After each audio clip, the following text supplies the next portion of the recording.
நம்ம இருக்கிற இந்த கரண்ட் ஃபைனான்சியல் சிஸ்டமானது பல வருடங்களுக்கு முதல் இருந்த ஸ்லேவரி சிஸ்டத்தை விட கேவலமானதுன்னு சொன்னா நீங்க எத்தனை பேர் நம்புவீங்க? ஏன் உங்களை எல்லாம் இந்த கவர்மெண்ட்ஸும் பேங்கும் ஃபேக் பேப்பரை வச்சு பேக்காடிட்டு இருக்காங்கன்னு சொல்லி இந்த வீடியோவில் உங்களுக்கு கிளியராக எக்ஸ்பிளைன் பண்ண போகிறேன். எவ்வளவுக்கு குயிக்காக இதை நீங்கள் ரியலைஸ் பண்ணீங்களோ அவ்வளோ குயிக்காக நீங்கள் தப்பிக்கலாம். ஸோ அதுக்கான சொல்யூஷனை இந்த வீடியோட எண்டில் சொல்கிறேன். ஸோ அந்த வீடியோ ஃபுல்லாக பாருங்கள். இப்போ நான் சொல்ல போகிற எக்ஸாம்பிள் உங்களுக்கு வழங்கும்னு சொன்னால் நான் என்ன சொல்கிறேன்னு உங்களுக்கு வழங்கும். நீங்கள் ஒரு என்ஜினியர்னு வைங்க, ஒரு கன்ஸ்ட்ரக்ஷன் கம்பெனியில் நீங்கள் ஒர்க் பண்ணுறீங்க. ஒவ்வொரு நாளும் 8 ஹவர் ஒர்க் பண்ணுறீங்க, 5 நாள் ஒர்க் பண்ணுறீங்க, ஒரு கிழமைக்கு 40 ஹவர் ஒர்க் பண்ணுறீங்க. நீங்கள் ஒர்க் பண்ணி முடிஞ்சது பிறகு உங்களோட பஸ் உங்கள்கிட்ட வந்து ஒரு கைப்பிடி அளவில் மண் அள்ளி தந்து, நான் இதான் நீ உலகம் ஒர்க் பண்ணதுக்குரிய ஊதியம்னு சொல்லி அவரோட வளவில் கிடக்கிற மண் அள்ளி உங்கள்கிட்ட தந்தால் உங்களுக்கு எப்படி இருக்கும்? அதைத்தான் அந்த கவர்மெண்ட் பேங்க்ஸ் உங்களுக்கு செஞ்சிட்டு இருக்காங்க. ஆனால் அது உங்களுக்கு இன்னும் வழங்குதில்லை. நீங்கள் நார்மலாக ஒரு 20 வயசில் ஆரம்பித்து ஒரு ரிட்டையர்மெண்ட் ஏஜ் 60 வயசு வரைக்கும் கிட்டத்தட்ட 40 வருஷத்துக்கு டே அண்ட் நைட்டாக ஏதோ உங்கள்கிட்ட இருக்கிற ஸ்கில்லை பாவிச்சு, அப்படி இல்லாட்டி உங்களோட எனர்ஜியை பாவிச்சு, டைமை பாவிச்சு நீங்கள் செய்கிற ஒர்க்குக்கு அவனுங்களை என்ன பண்ணுறானுன்னு சொன்னால், காசுன்ற பேரில் உங்களுக்கு வெறும் பேப்பரை எந்த விதமான பேக்கப்புமே இல்லாமல் பிரிண்ட் பண்ணி உங்களுக்கு தந்துட்டு இருக்கானு. அவங்க என்ன பிரிண்ட் பண்ணுறா? அவங்க பிரிண்ட் எல்லாம் பண்ணலை, அது கவர்மெண்டோட ஒஃபிஷியல் நோட். கவர்மெண்ட் எதை வச்சு பேக்கப் பண்ணுறாங்க? 1971 வரைக்கும் ஒரு குறிப்பிட்ட கண்ட்ரி உண்டு, அதாவது மெயினாக யூஎஸ் அவங்களோட US டாலரை பிரிண்ட் பண்ணுறதுக்கு அதோட பெருமதியான கோல்டு அவங்களோட ட்ரெஷரியில் இருக்கணும். ஆனால் 1971 அதை ரிமூவ் பண்ணிவிட்டு அவனை நினைச்ச மாதிரி பிரிண்ட் அடிக்க ஆரம்பித்தாங்க. அதுக்கு முதல் பார்த்தீங்கன்னு சொன்னால் எல்லாருமே கோல்டை வச்சு போட்டு தான் பிரிண்ட் அடிக்கணும். ஆனால் எல்லா நாட்டுக்கிட்டையுமே கோல்டு இல்லைங்கிறதால US டாலர் கோல்டை பெக் பண்ணியிருக்கிறதால நம்ம எல்லாரும் US டாலரை பெக் பண்ணி நம்ம நாட்டு கரன்சியை பிரிண்ட் பண்ணுவோம்னு சொல்லித்தான் எல்லா நாடும் ஆரம்பித்தாங்க. ஆனால் 1971 அவங்களோட அந்த யுத்தங்களுக்கு பணம் போதாம இருக்கையும் என்ன பண்ணினாங்கன்னா, இதுக்கு மேலே கோல்ட் ஸ்டாண்டர்ட் தேவையில்லைன்னு சொல்லி உலகத்திலேயே மிகப்பெரிய ஸ்கேம் ஒன்றை 1971 செஞ்சாங்க. 1971 அவனை நினைச்ச மாதிரி மணியை பிரிண்ட் பண்ணி தரான். அது ஈக்குவல் டு எதுன்னு சொன்னால், நீங்கள் கஷ்டப்பட்டு உங்களோட எனர்ஜி டைமை போட்டு நீங்கள் செய்கிற வேலைக்கு வெறும் பேப்பரை பிரிண்ட் அடித்து தாரானுகள். என்ன நம்பிக்கையிலன்னா, இந்த பேப்பருக்கு இவ்வளோ வேலுங்கிற ஒரு நம்பிக்கையில் உங்கள்கிட்ட தந்துட்டு இருக்காங்க. ஆனால் அந்த வேல்யூ உண்மையான நம்பிக்கையை ப்ரொமிஸ் பண்ணியிருக்கான்னு சொன்னால் இல்லை. அதுக்கு உதாரணம் என்னென்னா, நீங்கள் ஒரு $100 5 வருஷத்துக்கு முதல் வாங்குவீங்கன்னு சொன்னால் ஒரு பொருள் 10 கிடைக்குதுன்னா, இன்றைக்கு அதே பொருள் உங்களுக்கு 5 கிடைக்கும். இன்னொரு 5 வருஷத்துக்கு பிறகு அதே பொருள் உங்களுக்கு 1 கூட கிடைக்குமாங்கிற சந்தேகம். ஆனால் நீங்கள் 5 வருஷத்துக்கு முதல் பாவிச்சது $100 தான், இன்றைக்கு பாவிக்கிற $100 தான், நீங்கள் இந்த 5 வருஷத்துக்கு பிறகு பாவிக்கிறது $100 தான். ஸோ அவங்களோட ப்ராமிஸ் அவங்க எப்போயோ மீறிட்டாங்க. ஓகே, அவங்க $100 எப்போயும் $100 இருக்குன்ற ஒரு ப்ராமிஸில் தான் ஒரு பேப்பர் வந்து உங்களுக்கு பிரிண்ட் அடித்து தந்தாங்க. ஆனால் அந்த பிரிண்ட் அடித்த பேப்பருக்குரிய வேல்யூ ரியல் வேல்யூ இல்லை. நம்மளாம் சொல்லுவோம், ஐயோ பொருட்களோட விலையெல்லாம் கூடுது, இன்ஃப்ளேஷன் கூடுது. பொருட்களோட விலை ஒரு காலமும் கூட இல்லை, சரியானே.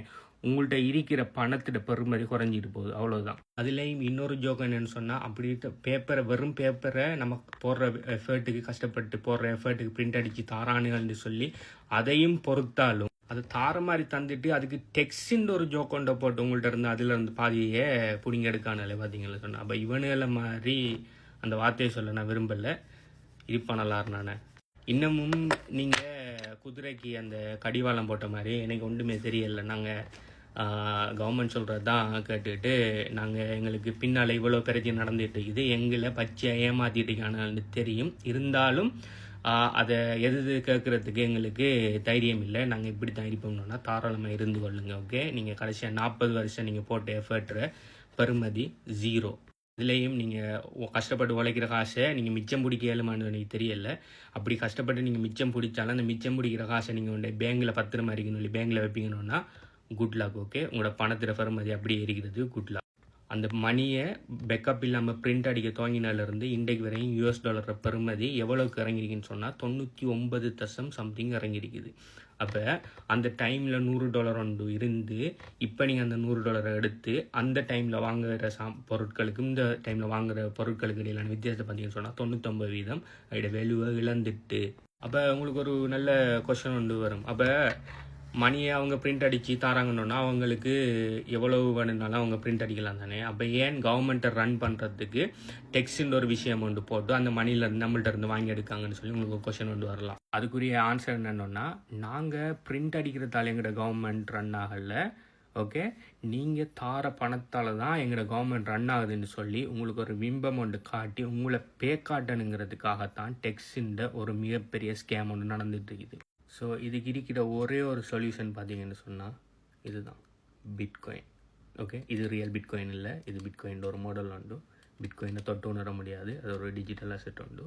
ஏன் பிட்காயின் ஒரு இதுக்குரிய சொல்யூஷன் சொன்னால், பிட்காயினை யாராலையுமே நினைச்ச மாதிரி பிரிண்ட் பண்ண முடியாது.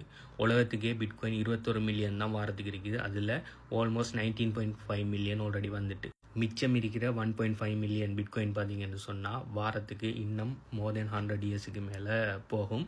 யாராலையுமே எந்த கவர்மெண்ட் நினைச்சாலோ எந்த பேங்க் நினைச்சாலோ 21 மில்லியனை தாண்டி எக்ஸ்ட்ராவாக ஒரு பிட்காயின் கூட உருவாக்க முடியாது. தென் மணி சப்ளை பார்த்தீங்கன்னு சொன்னால், அந்த பேப்பர் கரன்சியில் பார்த்தீங்கன்னு சொன்னால் அன்லிமிட்டட். எப்போ வேணுனாலும் பேங்க் என்ன செய்வானா பிரிண்ட் அடித்து தள்ளுவானு.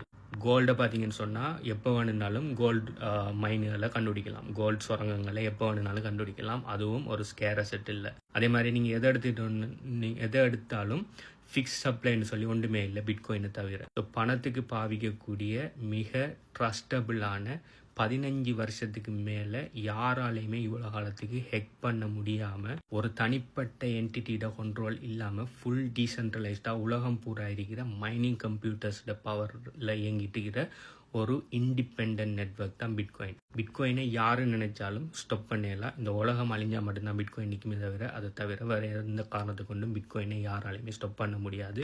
யாராலையும் பிட்காயினை எக்ஸ்ட்ராவாக பிரிண்ட் பண்ண முடியாது. பிட்காயின் எவ்வளோ வாரது இருக்கோ அவ்வளோதான் வந்தே தீரும்.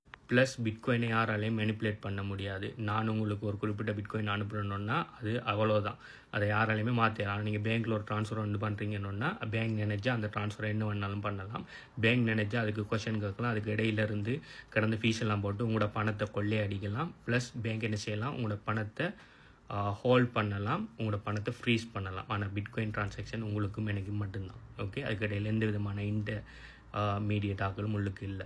ஸோ இன்னும் இந்த இவனோட ஜோக்குகளை கேட்டு ஓகே, இன்னும் நீங்கள் கஷ்டப்பட்டு உழைக்கிற பணத்தை இந்த ஃபேக்கான பேப்பரில் வச்சிருக்காமல் இப்போவே உங்களோட வெல்த்தை ப்ரொடெக்ட் பண்ணுங்கள். என்னை பொறுத்த வரைக்கும் உங்களோட வெல்த்தை ப்ரொடெக்ட் பண்ணுறதுக்கு பெஸ்ட்டான விஷயம் பிட்காயின்.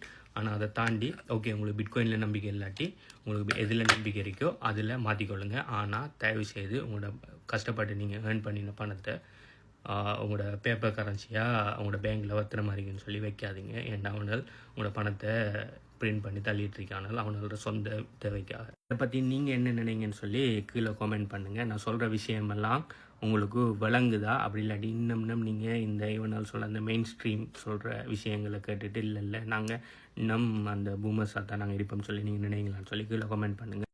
ப்ளஸ் உங்களுக்கு பிட்காயின் என்ன, இது எப்படி தொழிற்படுது, இந்த பேசிக் என்ன, பிட்காயின் எப்படி வாங்கலாம், எப்படி பத்திரமா இதை செல்ஃப் கஸ்டடியில் வச்சு ஸ்டோர் பண்ணலாம், இதை எப்படி மல்டிப்ளை பண்ணலாம், எப்படி ஸ்கேல் பண்ணலாம்னு சொல்லி எல்லா விஷயத்தையுமே நான் பிட்காயின் ஹாவர் சிஸ்டத்தில் 100% ஃப்ரீயாக டீச் பண்ணியிருக்கேன். யாருக்கு நான் வேணும்னு சொன்னால் ஏன் அந்த சிஸ்டம் உங்களுக்கு வேணும்னு சொல்லி கமெண்ட் பண்ணுங்கள். உங்களோட ரீசன் சரியான ரீசனாக இருக்குன்னு சொன்னால் அது எங்கே எடுக்குன்னு சொல்லி நான் சொல்கிறேன். பை.